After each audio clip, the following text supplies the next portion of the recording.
My guest this week is one of the most heartrending stories ever heard on radio.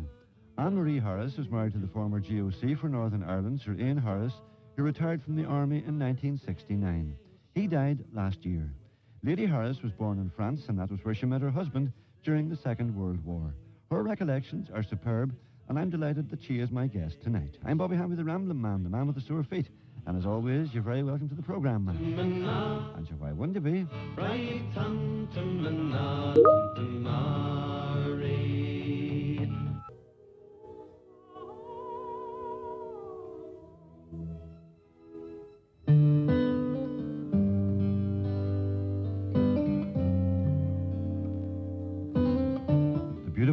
The voice of the millennium, Maria Callas with Verdi's Caro Nome from the opera Rigoletto, and that's the first of the music chosen by my guest tonight. To say that Anne-Marie Harris was one of the most beautiful women in France during the Second World War would be an understatement. A faded brown photograph taken in the style of the times sits on her mantelpiece and reveals the high cheekbones and stunning good looks of a young girl who had the world at her feet. But she begins tonight by taking us back to the France of her childhood. Well, there was very little to be said at that time. We went to school, we came home. My parents retired when I was 12, and we went and lived in the country. And then they sent me to boarding school. And then we had the German occupation. Before that, we had to leave our home in 1940. And my family lived on the north of the Seine in a tiny village with 375 people. And we went away, and then eventually we were caught, because there was no petrol, we were caught by the village people with their great big hay barn type of, not a hay barn, but a thing that they had 4 horses pulling them, these huge hay carts. And then we all just got on that with our luggage, which was a couple of suitcases. And then we spent a month on the roads trying to keep away from the Germans. And they met up with us about 3 weeks after we left. And my father and I and all the others were in a barn, and we came out and found the Germans were washing in the yard. So my father went back into the barn and said, well, there's no point carrying on this house. I think we better go home, which we did.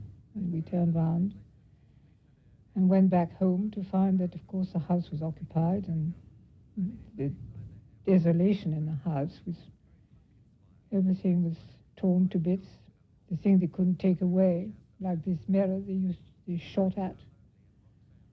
And the paintings were torn, and it was a terrible mess. And as my mother said, I wish a bomb had been on the house. And my father was well known for his cellar, and we couldn't make out what was. We came up the avenue to the house, what was shining at night. And we found that what they couldn't drink, they'd open the corks and they'd put the bottles into the earth, and most of the wine, it must have been, 150 or 200 bottles there, turned upside down, and the earth had gone halfway up the bottle, and there was still half the wine left in the bottles. And my father decided it wouldn't be wasted, so the next day we took all the bottles out. I always remember that day, and put it in clean bottles and drank it for the rest of the time. How did he get the clay out of the necks of the bottles? Oh, but they must have taken the corks out. And then they plunked the bottles into it. And then we pulled the bottles up, and there was earth in it. So we took and then we put them through a sieve. Oh, that's a good idea. So nothing wasted. And we used it for cooking. And it was also used as a hospital, probably, because I will never forget that there was a soup tureen, which was a huge thing, which belonged to my parents' dinner service.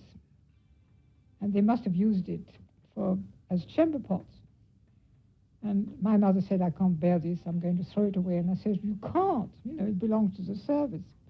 And forevermore, when we cleaned up everything afterwards, every time I used to see the soup arriving in this huge tureen, I used to say, my goodness, if only people knew what was in it before. It was very funny. I mean, we had some very funny experiences. And I feel that, I mean, the hatred is gone. I mean, everything else is forgotten. And you just put it behind you. It's part of history, and that's that. And you don't dwell on it too much on this particular time. Did many Germans stay in France?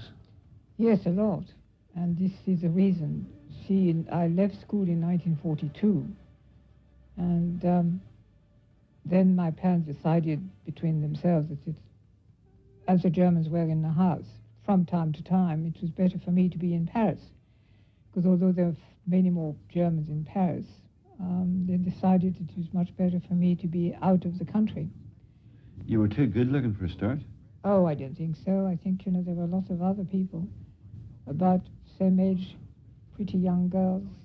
But, so they sent me off to Paris. My brother was there then, the one who was 5 years older than me, and he was working for Radio France and Radio Paris.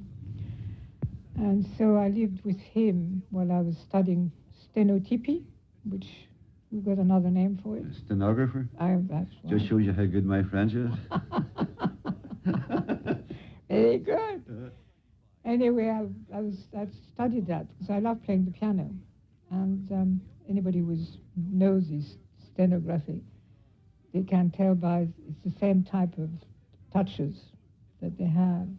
And it's all phonetic. It's very interesting. I used to do 250 words a minute. So I learned that. And then I got a very good job for my brother with a financier. And that was until 43. And then I got very ill in 44, in April 44. And what happened to you? I got pneumonia.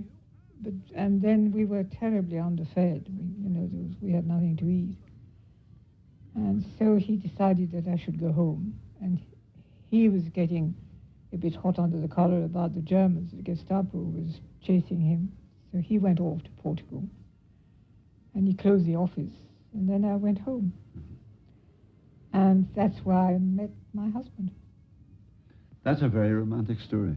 Yes, I think it's one of the nicest stories I've ever heard. Yeah. Would you care to start at the beginning, Lady Horace? Oh, I'd love to, because it's still very present. I think the reason I asked my husband that years later, why was it that they'd chosen the village, being so small, and I asked him how it was, and he said, well, it was done by the division, at division level, and they decided where everybody was going to go. He'd been fighting in Normandy with his battalion, and so he thought that, Montgomery thought that they should have a rest, because he was in Normandy until the end of August, after D-Day. And so my village was just a spot on the map. And it's extraordinary because you see, I've got maps still from that time, and you see the last place where they've been, and the next place where they were going to, which was in Belgium and Holland. Mm-hmm. And that tiny village in the middle, Hagville, was there in the center. That's where he arrived. And there was a funny story about this, because the Germans, my father got prostate at that time, and we had to take him to hospital at Gisors, which is about 12 miles away. And my mother and I were by ourselves in the house. And so they decided that it wasn't safe, because we didn't know if it was the Germans or the British who were going to arrive. We were hoping it was going to be the British, but we weren't sure. And my godmother had a farm nearby, and so they took us to the farm. And we lived for 3 days and 3 nights in trenches. We had our own trench ourselves in the orchard at home, but they wanted us to be safe, and so we went up there.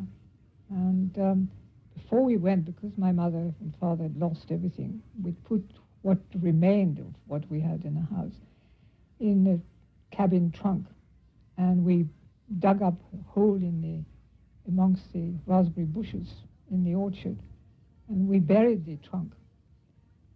And so we spent 3 nights, as I said, with my godmother. And when we came back, my mother and I, it had been pouring with rain the day before, and we were absolutely filthy. And we were walking back, with she and I carrying this trunk, and we were walking through the vegetable garden when we saw two chaps in uniform coming towards us. And I said, my mother said, "Oh God, not the Germans again." I said, "It's all right, Mummy, they are in khaki. They are not You could in tell the green." difference? Oh yeah. Mm-hmm. Well, you could tell. You'd seen this green uniform long enough. They were in different colors. And that was my husband's second in command, and a very nice chap that I eventually called Pauvre Garçon, because he got always into trouble with the second in command. And they asked my mother, he spoke French, the second command, and they asked my mother, could they stay in the house? And my mother said, how nice to be asked, having never been asked in the past 4 years. So, and he said, would you mind if we had the colonel? And I never spoke when my mother spoke. And I said to myself, my God, not really, because I thought, like the French army, he would have been an old man, Mm-hmm. or definitely a middle-aged man. Were you hoping he wasn't? I don't think I knew. No, I think what I really wanted was to, we hadn't seen young men like this, and I thought it'd be nice and having fun, having a lot of young people. But to have the seal there was going to climb down a bit on the enjoyment of all these young men that, there weren't so many of them about. But my mother said, I said to my mother afterwards, or do we have to have the seal then? And she said, well, your father is not there, and at least it would bring a bit of sanity in the house with you about. So anyway, there it is. And 3 days later, he arrived. And I can see to this day, by that time, they got me behind the piano, and they were singing all their Irish songs. And I was playing for them. And suddenly they stopped, and I looked sideways, and the drawing room door opened, and my darling husband walked in, and that was that. You couldn't speak English, and he couldn't speak French. Well, That must have been a bit of a problem. Yes, it was. But the French, I did speak a bit of English because I'd learned it at school, and we had to have the use of a dictionary. Did you know any Irish? Not at all. I learned some of it later on, down the south. Mm-hmm. I learned to say, should do. And my mother-in-law said to me, if you say that to your husband, he'll never be able to say no. So anyway, that was that. So that was on the 3rd of September, 44. What were his first words to you? How do you do? That's all. And spoke very little. He was very quiet.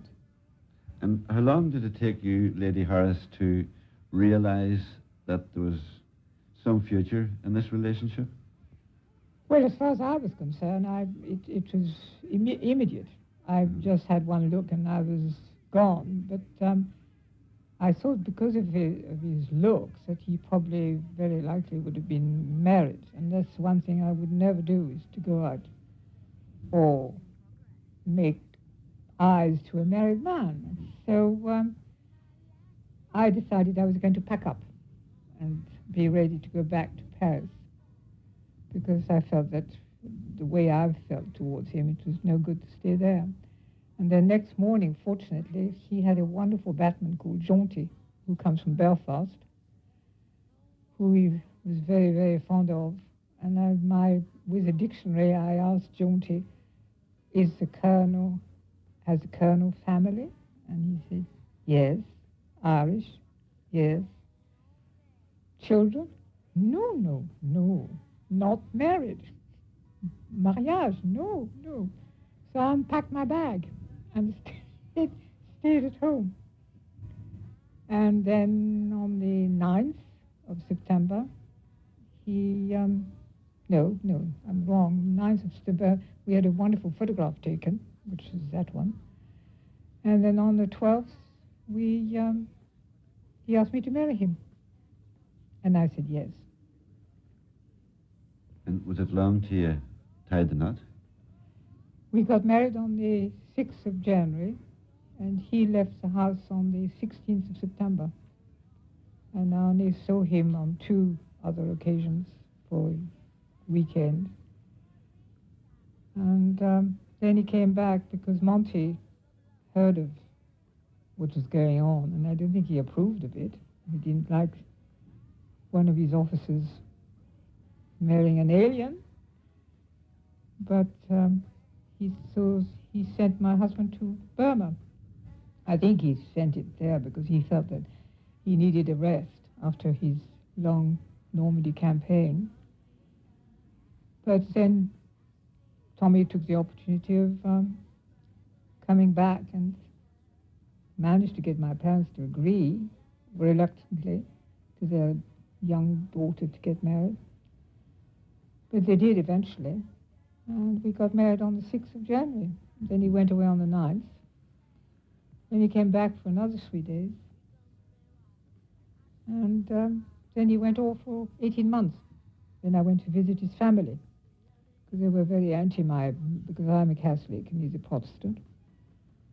And my parents weren't very happy, and his parents weren't very happy. We were. Mm-hmm.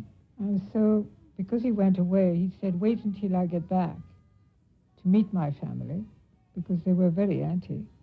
So, Lady Horace, you were a French Catholic, and your husband was a Tipperary Protestant. And I always believed that such relationships were only of importance in Northern Ireland, but it appears I was wrong. Oh, I think in the South it was exactly the same. Of course, there's a much bigger number of Catholics in the South, and the Protestant is a small community. My in-laws were very happy where they were, and I think, as far as the people were concerned, most of the people who were working for them, they were all Catholics. I think bar one, that I can think of, at Ballycastine Stad. But I think it was what they felt themselves as far as their own family was concerned. But having said that, 2 members of the family married Catholics anyway, apart from my husband. As they say here in Ireland, Lady Horace, were your family staunch Catholics? Yes, my parents were much more than I am. And it wouldn't have been looked upon as the done thing for you to marry a Protestant?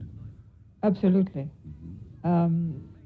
Well, there were very few Protestants in France, but there were still certain numbers. I had some great friends of mine who were Protestants when I was studying in Paris. And in fact, I was very fond of them. I got on very well with them. I go to church with my husband, always did, because I remember as a child, I used to say to people, who is the right Virgin Mary? Because she always had a different face every time you went to a church. I was never terribly fond of statues. Was she always dressed in blue on the statues in France? I can't remember, I think mostly. But the faces, I think they were always different. So is Christ's face when you see him in different. And I think for a child, I don't know, I suppose I was a rebel. When Anne-Marie Horace was growing up in France, she found that the monthly visit to the confession box was something which proved to be somewhat of an ordeal. And that's where her story begins tonight. My school was a lovely school, and I was very fond of it. They were secularized nuns. They were a Belgian convent called the Coeur Bleu, which is really called Jeanne d'Arc. The school was called Jeanne d'Arc in a place called Argentan. And they didn't wear the habits. They wore only black skirts. And they had. But I remember very soon. I wasn't even 12 then, because I was at that school before, not as a boarder, before my father retired. And I got sick and tired of going to confession every Saturday and saying the same ruddy things. That I had lied, I'd been greedy, and then you usual things you say. I used to make them up. I had no sins, but I used to have to make them up. Well, that's exactly what... So really confession taught me to be a good liar? Well, you know what I did? They asked me the same thing again, and I was so bored I said, I've committed adultery. Is that right? I've never seen a priest getting out of his little cubicle. He said, wait, my child, and he shut the little door and got me out to sit on top of, in a seat outside the church, and I've never forgotten to this day. That's just so that you can see the look on your face. Out of the dark. He kept on asking me, where did you learn this? And I said, it's a nice name. What does it mean? He said, go back to your parents and they'll tell you. They never did. But I thought, it was because I had heard, obviously, I heard somebody mentioning these things, that don't tell Anne-Marie, it stuck in my mind. Lady Harris, your father was a very hard worker. Yes, he was, and he was a clever man, and he was working for the French Railways in the administration department in Paris.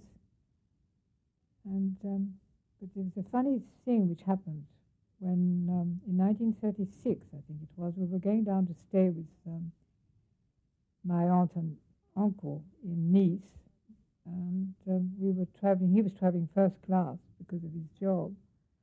And in the compartment with us was an Indian prince and princess. And they started talking to me, and because I was about 10 or 11. And then she wanted to see my hand. And so I showed her my hand, and she looked inside of it. And she said, oh, this is very interesting, because you're going to go to India. And at that particular time, my father had been offered a job in Saigon as head of the French Railways there. And they were in two minds about going out there. And my mother thought that because of she had sort of quite a liver problem, and she decided she didn't want to go out because she thought the weather wouldn't be suitable for her. So my father didn't go. And I said to myself at that time, well, it might be the reason because we're going to Saigon and she sees that in my hand. And in fact, I did go to India, but I was married. And I went there in 1946 with my husband until partition. And that's what happened that particular time, which I always remembered that this princess had seen in my hand that one day I was going to go to India, which is quite incredible. That would have been the time Lord Mountbatten gave India back its independence. Yes, it was just a time of partition. In fact, we were on the last, what they called the White Special, which was the last train from Rawalpindi, which was in the Punjab. And we stayed about 6 weeks in Karachi waiting for a boat to take us home in January 48. Did you ever see Gandhi? No. I think we were very much in the north because at that time, Pakistan hadn't been. And my husband was commanding, he was G1 of 7 Indian Division. And so he was very much involved with the north, with what became Pakistan. And he was very busy with what was going on at that particular time. Was there much unrest? Oh, very much so. Terrible. And very trying period for everybody. Again, from his letters, I was reading some letters because my eldest son was born in Murray, which is the hill station above Rawalpindi. And again, we were separated because he was down in Pindi and I was up in Murray during the hot weather. Because the heat there is terrific. It goes up to about 112, 115 in the summer. And so he used to come at weekends and he used to write to me about what was going on. And he said the movement of troops at that time they were taking all the Hindus out of the Pakistanis battalion. It was a very, very difficult period for all of them, as well as the British Army, and they were being sent home, and it was a very, very trying period for all of them. Your husband was Sir Ian Harris, yet you call him Tommy. Yes. Why was that? Well, when he joined the regiment, which was in Victoria Barracks in Belfast, a long time before I met him, he was about 21, 22. He arrived there and he was asking what he was going to do with the soldiers. He was then second lieutenant, I think. And in referring about the soldiers, he said, what are we going to do with those Tommies? And I think it was somebody called Desmond Sheehan, who was then the officer who was talking to him. And he said, you cannot call a Ulster rifleman Tommy yourself. And it stuck ever since. Right. Yes. And riflemen aren't known as Tommies? No, they're known as riflemen, and they don't like being called Tommies. And ordinary soldiers would be Tommies? Yes, yes. Your husband was Army GOC, I think, up until 1969, just before the trouble started. Correct. Did he anticipate this was going to happen in earlier years? Not when he went there in 66. I think it was Bernadette Devlin, when she was actually at university, who made him sort of look at the situation from a different point of view and a different angle. My husband was not a politician. He was very understanding. He'd been into many parts of the world by then. And he always understood people's trouble. But he never sort of compared. I mean, that's what I think was a great thing about him. He treated Northern Ireland as a different thing from all the other places that he'd been to. I mean, he never sort of went back and said, oh, it's like the Mao, or it's like Germany again, or it's like Malaya. He realized he had a situation which was different from all the other situations that he'd had. Did he realize it was going to be as serious as it was? I don't think so, but I wouldn't be too sure. You know, he wouldn't talk about it. I think he was very, he kept his mind very much to himself. I mean, what he really felt was that I knew he felt like that, and I think everybody at that time, he didn't like the idea of the troops being in the street. He felt that was it should have been a police, he preferred, I should say, preferred that it was a police matter, and to have the army behind, sort of guarding installation. I think up to the time he left, I think he kept it like that he felt that the army should be there to help, to support, but not. But it's very difficult. It's a very difficult thing to sort of look back on. I don't think that, I think it had to, the sad thing is that it's unnecessary, but it had to happen. Was he disappointed at having to retire in 1969? No, because I think he had a big job going ahead, because his brother had been at him for about 2 or 3 years before. Well, even before that, I think since 1948, he was very keen on him to join the horse business that they had. They had stud farms where he was born in Ballygastine in Tipperary. And I think his father always wanted him to take over from his elder brother, because he was the youngest of 9, and the elder brother had no children. So it was always on the cards. And I think by then he was glad that he was going to go back to Tipperary. Everybody has someone in this life who they look up to, and, if you like, look upon as a sort of a mentor in their job. Had Shireen anybody like that? Oh, very much so. Montgomery. He met him in 1934 when Montgomery, I think, was commanding his battalion, or second command of his battalion in Egypt, I think it was, if I'm right. And then he was, in 1942, I think, he worked for him as G2 operation or something. Anyway, he was working very close to Monty at that time. And Monty knew him, and I think they had a great admiration. My husband had a great admiration for him, and Monty liked him. He liked the regiment anyway. He always liked the Ulster Rifles. Did you find a big change working on the family farm at the stud in Tipperary? A lot.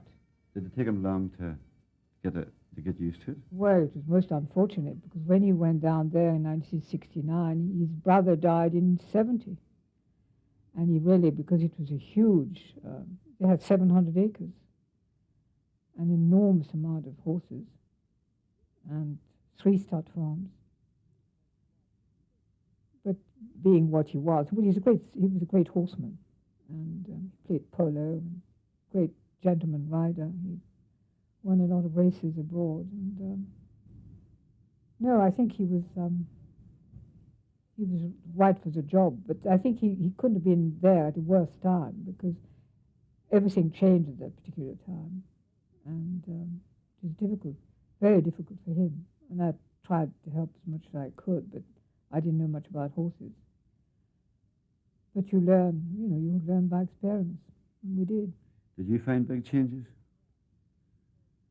Oh, I did, yeah, because to go from the army to breed horses is enormous gap.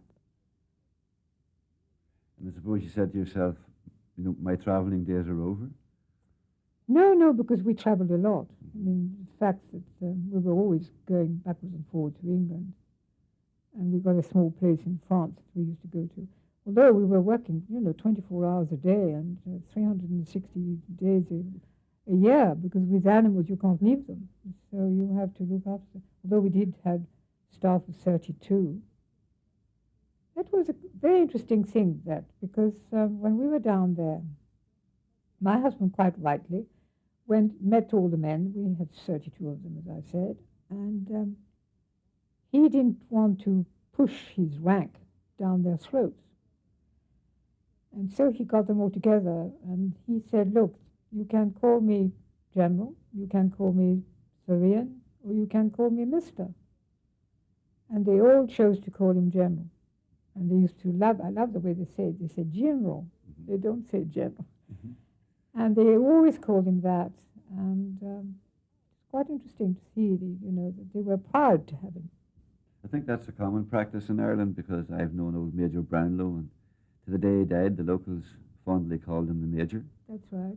That's right. And I think that's a great thing about the Irish. I think they got a certain amount of pride, even if they don't actually agree with the way people behave. They still have a pride in their people. I think it's good manners at the end of the day. I think they're great people. I think they're very polite, north and south, and I think they're charming people. I think Ireland is a lovely country.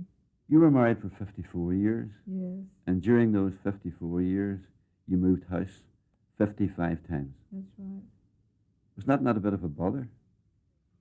No. I mean, he taught me to be quick about it, and very often it's because he was moving around and I wanted to follow him because I didn't want to leave him behind or being left behind. So wherever he went, I went. And no, I enjoyed it. I mean, I was very quick about it. I don't think, even now I think there are lots of boxes which are not unpacked because I got used very quickly to unpack what was really fundamental and necessary.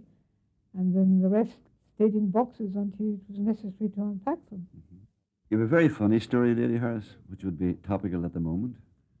Well, it's very funny because my husband's niece, who lives in America, just came back to see her sister who is not well, was telling me about her grandmother, who's South African, or coming from South Africa.